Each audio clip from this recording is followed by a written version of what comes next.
అనగనగా ఒక సముద్రం. ఆ సముద్రపు లోతుల్లో రంగురంగుల పగడపు చెట్లు, మెరుస్తున్న సముద్ర మొక్కలు మరియు చుట్టూ తేలియాడే చిన్న బుడగలు కలిగిన అండర్వాటర్ అడవి ఉంది. ఆ అడవిలో సంతోషంగా ఈదుతున్న వెలుగుతో నిండిన చేపల సమూహాలు. పైనుండి నీటి ద్వారా సూర్యకాంతి కిరణాలలో ప్రవహిస్తుంది, ప్రశాంతమైన మరియు మంత్రముగ్ధమైన సముద్ర ప్రపంచాన్ని ప్రకాశవంతం చేస్తుంది. పెద్ద ఆసక్తికరమైన కళ్ళు, చిన్న గులాబీ రెక్కలు మరియు ఉల్లాసమైన చిరునవ్వుతో బబ్లీ అనే అందమైన, ప్రకాశవంతమైన పసుపు రంగు బేబీ ఫిష్. స్నేహపూర్వక స్టార్ ఫిష్ మరియు సముద్రపు గవ్వలతో చుట్టుముట్టబడిన బబ్లీ తన పగడపు ఇంటి దగ్గర ఈదుతుంది. సముద్రపు గర్భంలో ఈ చిన్న చేప అందమైన కలల లోకంలో జీవిస్తోంది. బబ్లీ గులాబీ రంగు, పగడపు తోరణం దగ్గర సున్నితమైన ముఖంతో ఉన్న పెద్ద పసుపు చేప అయిన తన తల్లికి వీడ్కోలు పలుకుతుంది. బబ్లీ ఉత్సాహంగా రెండు వైపులా రంగురంగుల మొక్కలతో మెరుస్తున్న నీటి అడుగున మార్గంలోకి ఈదుతుంది. బబ్లీకి ఇది కొత్త ప్రపంచం, కొత్త ప్రయాణం. బబ్లీ ఇంద్రధనస్సు రంగు, సముద్ర పువ్వులతో కప్పబడిన మాయ నీటి అడుగున ఉన్న కొండను సమీపిస్తుంది. మెరుస్తున్న జెల్లీ ఫిష్ను పోలి ఉండే సీతాకోక చిలుకలు చుట్టూ ఎగురుతాయి. బబ్లీ కళ్ళు ఆశ్చర్యంగా మెరుస్తాయి. నీటి అడుగున బబ్లీ కొంతమంది స్నేహితులని కలుస్తుంది. తెలివైన పాత ఆకుపచ్చ తాబేలు, టోబీ, నోని అనే నారింజ సముద్రనత్త మరియు మెరిసే గులాబీ జెల్లీ ఫిష్. టోబీ అందరినీ పలకరిస్తుంది. మిగతావాళ్లు కూడా అందరినీ పరిచయం చేసుకుంటారు. మిత్రులందరూ కలిసి మాట్లాడుతున్నప్పుడు ఒక్కసారి బిగ్గరగా శబ్దం ప్రతిధ్వనించినప్పుడు వారు షాక్తో పైకి చూస్తారు. బబ్లీ పగడపు వెనుక దాక్కుంది. ఆమె కళ్ళు వెడల్పుగా చేసి చూస్తూ ఉంటుంది. నీరు కొద్దిగా వణుకుతుంది మరియు మెరుస్తున్న కణాలు ఉత్కంఠలో తేలుతాయి. ముదురు బూడిద రంగు పొగమంచు, బుడగలతో కూడిన ఒక పెద్ద సుడిగుండం స్నేహితుల వైపు ప్రవహిస్తుంది.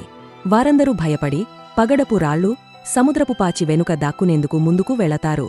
బబ్లీ మెరిసే తెల్లటి షెల్ గుహలో దాక్కుంటుంది. పొగమంచు నుండి ఒక పెద్ద నల్లని ప్లాస్టిక్ బ్యాగ్ సముద్ర రాక్షసుడిలా తేలుతుంది. బబ్లీ ఒక రాతి వెనుక నుండి భయంతో కాని ఆసక్తిగా చూస్తుంది. ప్లాస్టిక్ బ్యాగ్ ఒక పగడపు కొమ్మను దాటి భయంకరంగా కదులుతుంది. స్నేహితులందరూ కలిసి ప్లాస్టిక్ సీసాలు, రేపర్లు మరియు ఫిషింగ్ నెట్లలో కప్పబడిన దెబ్బతిన్న పగడపు వస్తువుల దగ్గర గుమిగూడారు. టోబీ ప్రమాదాన్ని వివరిస్తూ నిశ్చయంగా కనిపిస్తుంది. జెల్లీ విచారంగా బాధపడుతూ ఉంది.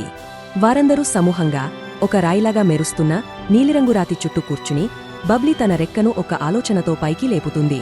మిగతా స్నేహితులైన టోబీ, నోని జెల్లీ ఉత్సాహంగా తల ఊపుతూ గుళ్ళు మరియు రాళ్లతో చేసిన డ్రాయింగ్లను చూపుతున్నారు. అందరూ ఆనందంగా చప్పట్లు కొడతారు. వారంతా అడవిని శుభ్రం చేయాలని అనుకుని బబ్లీ ఒక సీసాను మోస్తుంది, టోబీ వలను లాగుతుంది, నోని డబ్బాను నెట్టివేస్తుంది మరియు జెల్లీ తన టెంటకిల్స్తో చుట్టబడిన చుట్టలను సేకరిస్తుంది. వాటి వెనుక అడవి శుభ్రంగా మరియు ఉత్సాహంగా మారుతుంది. అడవి ఇప్పుడు పూర్తిగా శుభ్రంగా ఉంది. కొత్త చేపలు, డాల్ఫిన్లు మరియు ప్రకాశించే జీవులు ఆనందంగా పరిగెడుతూ ఈత కొడతాయి. పగడాలు ఇంద్రధనస్సు రంగులలో మెరుస్తాయి. బబ్లీ మరియు స్నేహితులు వృత్తాకారంలో నృత్యం చేస్తాయి. పగడాలు మరియు ముత్యాల కిరీటంతో మెరిసే నీలిరంగు మెర్మాన్ అయిన గంభీరమైన సముద్రరాజు బబ్లీ, టోబీ, నోని మరియు జెల్లీకి మెరిసే ముత్యాల హారాలను బహుకరిస్తాడు. అందరూ మెరుస్తున్న దిబ్బవంపు కింద ఆనందంగా నవ్వుతారు. బబ్లీ, టోబీ, నోని, జెల్లీ అందరూ కలిసి పగడపు కోటలు మరియు బుడగ మార్గాల చుట్టూ దాక్కుని ఆడుకుంటారు. వారు కలిసి నవ్వుతారు మరియు సముద్రం వారి చుట్టూ ఇంద్రధనస్సులా మెరుస్తుంది. స్నేహితులందరూ నవ్వుతూ ఈదుతాయి. వాటి వెనుక రంగురంగుల సముద్ర జీవులతో కూడిన శుభ్రమైన సముద్రం నృత్యం చేస్తుంది. పగడాలతో తయారు చేయబడిన ఒక బోర్డులో సముద్రాన్ని రక్షించండి. Please subscribe to our channel.